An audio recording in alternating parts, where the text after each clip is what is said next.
بداية صدر في العدد الأخير للجريدة الرسمية أمر رئاسي يعدل ويتمم بعض أحكام الأمر 2101 المتعلق بالقانون العضوي المتعلق بنظام الانتخابات.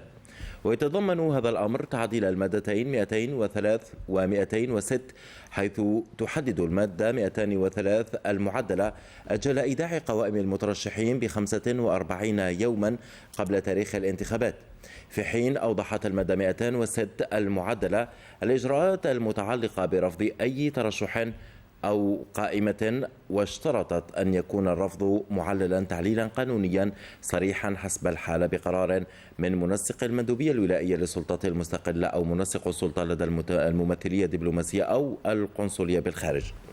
كما حددت المادة وجوب تبليغ قرار الرفض تحت طائلة البطلان خلال 8 أيام ابتداء من تاريخ إيداع التصريح بالترشح، كما يمكن لرئيس السلطة المستقلة عند الاقتضاء تمديد هذا الأجل ب4 أيام على الأكثر، ويعد الترشح مقبولا بانقضاء هذا الأجل. وحسب المادة ذاتها فإن قرار الرفض يكون قابلا للطعن أمام المحكمة الإدارية المختصة إقليميا خلال 3 أيام ابتداء من تاريخ تبليغه. كما أشارت هذه المادة إلى أن قرار الرفض يكون قابلا للطعن بالنسبة للمترشحي أو لمترشحي الدوائر الانتخابية بالخارج أمام المحكمة الإدارية بالجزائر العاصمة خلال 3 أيام ابتداء من تاريخ تبليغه.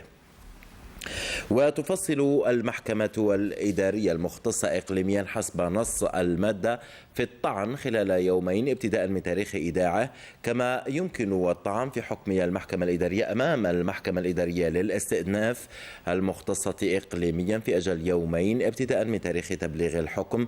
وتفصل المحكمة ذاتها في الطعن في أجل يومين ابتداء من تاريخ إيداعه. نظم